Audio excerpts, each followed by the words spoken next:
Hello everyone, welcome to my channel and welcome to our purposive communication class.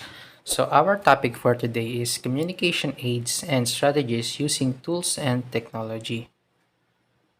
Our learning objectives is in this topic we are going to define communication aids, determine the two types of AAC system, and discuss communication strategies. What is communication aids? Communication aids is anything that helps an individual communicate more effectively with those around them. Pag sinabi nating aids, sa Tagalog yan is yung tulong. No? Anong klaseng tulong yung gagamitin mo para makapag-communicate ka in a way na interesting at effective? Ito, tignan natin. Communication aids, visual support that the presenters are using to make their presentation interesting and effective. It helps the speakers present their ideas in a clear way by highlighting significant information. Some examples of communication aids that you can use to enhance your presentation is PowerPoint, Prezi, SlideShare, WPS, Canva, etc. Syempre, pag gusto mo kung gusto mo makipag-communicate ng effectively and of course interesting, kailangan mong gumamit ngayon ng PowerPoint or ng mga visuals. Bakit? Kasi kung puro salita lang yung gagawin mo sa harapan ng mga audience mo or mga listeners mo, medyo maboboard sila and wala sila nakikitang visual. Pag wala sila nakikitang visual, no? Parang kasi pag may visual ka, parang nai-imagine nila yung gusto mong i-deliver na meaning or topic, di ba? Kagaya nilang sa mga business presentation, di ba? Kapag ang mga negosyante nagpe-present meron silang PowerPoint, no? So doon nila pinapakita yung mga datas, di ba? Yung ano nila yung tawag dito, yung analyzation nila about sa sales nila or sa mga products nila, di ba? Parang gano'n. So meron silang parang pinapakitang visual kung saan makikita doon yung mga statistics about sa business nila, parang gano'n. So, ganun ang way para makapag-communicate ka ng effective sa mga audience mo. You need to use visual presentation. So, next tayo, communication aid. Communication aids are also referred to as AAC devices. AAC refers to augmentative and alternative communication, which is defined as a huge rank of techniques which support or replace spoken communication. These include gestures, signing, symbols, word boards, communication boards, and books as well as voice output communication aids. So, tingnan natin. There are two main types of AAC system, unaided communication and aided communication. Unaided communication. Unaided communication does not use additional equipment. Body language, gesture, vocalization, signing are typically used. So dito, hindi mo na kailangan gumamit pa ng mga equipment or ng PowerPoint presentation or or the other visuals effects or tools. So ang kailangan mo lang dito is gestures mo, body language or signing. So ito, tingnan natin yung picture dito. So types of AAC, unaided. Tingnan mo natin itong unaided. No tools needed, no physical aids, sign language, gestures, movements, facial expression. So, yun lang yung mga kailangan. So, minsan pwede, di ba, may thumbs up. So, ganyang ways yung unaided nakikipag-communicate. So, parang pipi lang. Parang gano'n, no? Pero hindi naman sa Pero parang gano'n. Hands gestures lang ang gamitin, body language, yun lang. Gano'n yung communication ng unaided. So, tingnan naman natin ngayon yung aided. Aided communication uses equipment, but this ranges from low-tech to high-tech methods, with pictures and symbols often used instead of or together with words and with alternative hardware options available to provide access. So, tingnan natin yung aided. So, ito yung aided. Tools needed, pictures, photos, technology, low or high-tech. Sir, ano ba yung sinasabing low or high-tech? No? Pag sinabing low kasi, no, instead na gumamit ka ng PowerPoint presentation or ng Canva o kaya kung saan man yan, na basta visual presentation, ang gagamitin mong visual presentation is pwedeng yung blackboard o kaya Manila paper. Doon ka kaya magsusulat, doon magsusulat yung topic na gusto mong ipaliwanag sa kanila. o kaya na magagamit ka ng mga cardboard, o kaya laminated na papel.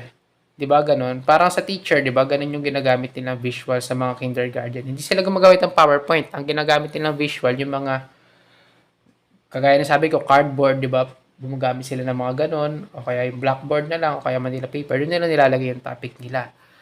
So, gano'n yung way ng low-tech. Pag high-tech, of course, PowerPoint or Canva. Ayun, kung yung kita nyo, communication boards, object symbols, written words, letters. So, yan ang communication. Yan ang aided communication. At ito naman ang unaided communication. So, yan. Next tayo, communication strategies. Communication is the exchange of information between a sender and a receiver.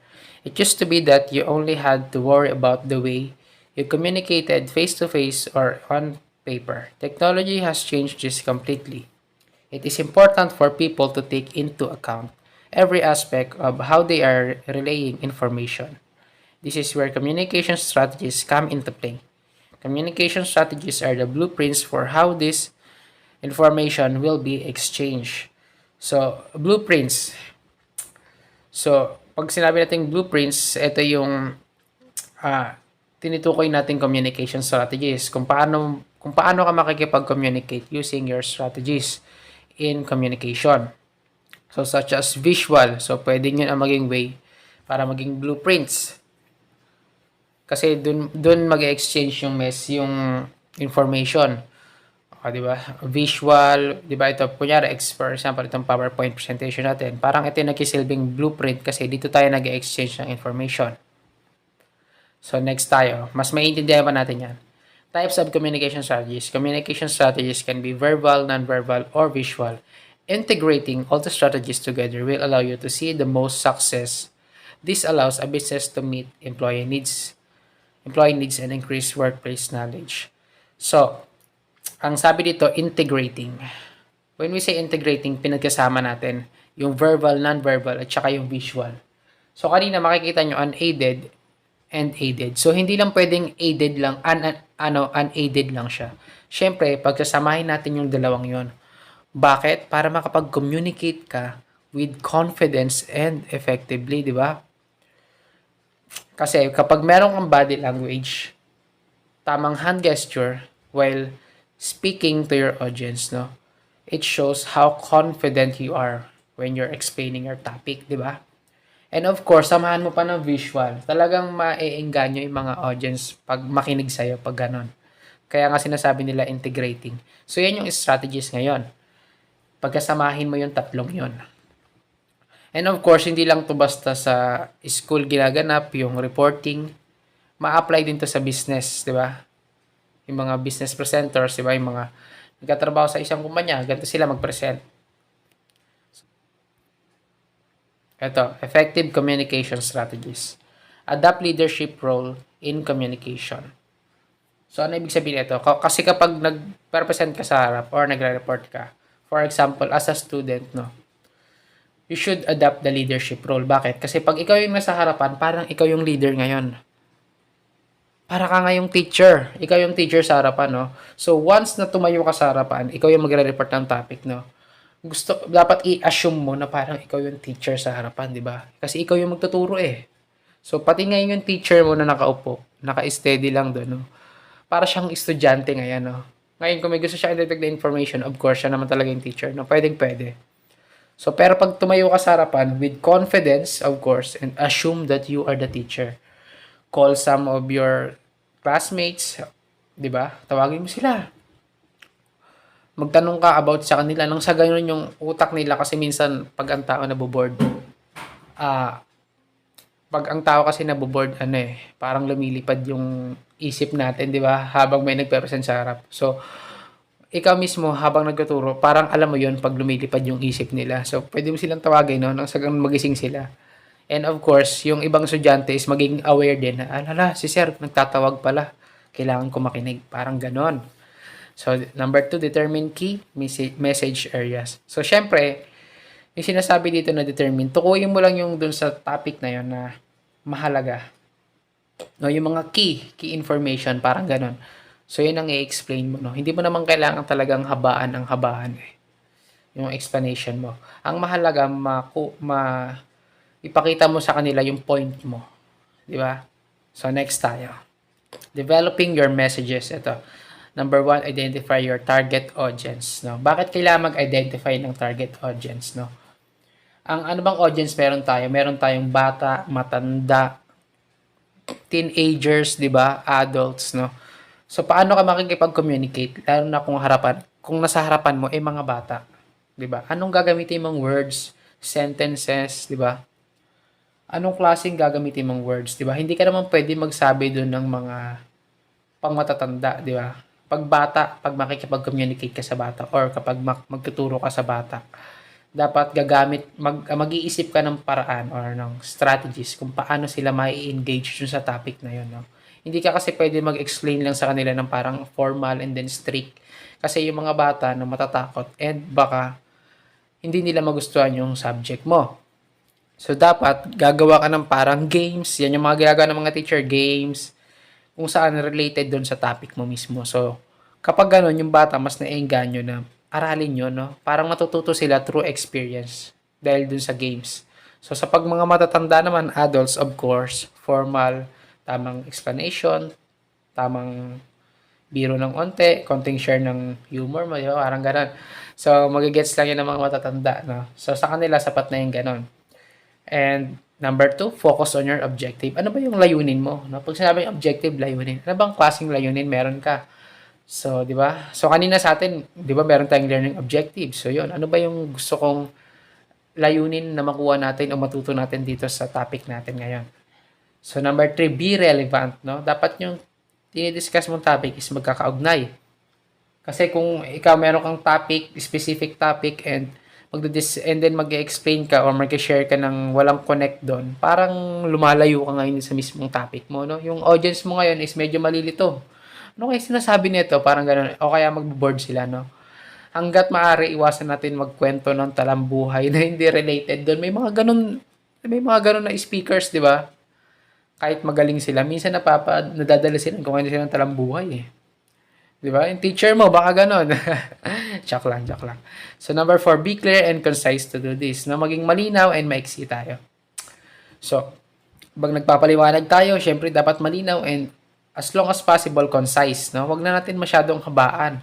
Dapat nandun lang yung mismong point natin. No? Mabigay na natin yung point natin agad. No? Number five, the things to keep in mind. Of course, pagtapos ng topic mo or kahit kalagitnaan ng topic mo, ano ba yung mga dapat tandaan? Dito sa diniscuss mo na to, no? Kasi nang sa ganun, mas maalala nila and syempre, pumasok ulit sa isip nila kasi sa sobrang daming slides na pinipresent mo or tinuturo mo, yung estudyante minsan or yung mga listeners or yung audiences, nalilimutan nila kung paano ngayon. Di ba? And then number six, be consistent to the points you make. So yan, huwag natin ipaliwanag ano yung six. Gets naman eh. Basta, etong anim na to is napakahalaga, no? Na dapat ilagay natin sa isip natin, no? Or i-consider natin pag tayo ay nagpe-present, no? Okay, strategies using tools and technology. Number one, keep it simple, emphasize your key ideas, show what you can say, use close-up shots and other images, keep the number of images you present manageable, combine variety with coherence, use large lettering. So, ang pinakagusto ko dito sa mga to, ilan ba sila? 1, 2, 3, 4, 5. Sa 8 to, ang gusto ko dito yung keep it simple. No, as much as possible, dapat simple lang. Pero, nandun yung mismong explanation, no? Simple lang yung visual mo, simple lang. Basta magigets nila. And syempre, doon ka babawi ngayon sa explanation which is clear and concise, no? Simpleng-simple lang ang kailangan. Hindi mo na kailangan ng maraming design sa PowerPoint presentation mo. Hindi natin kailangan yan. Ang mahalaga, nandun na yung mismong information na dapat makita nila. Di ba? Yan. So, tapos na ang topic natin actually. So, ang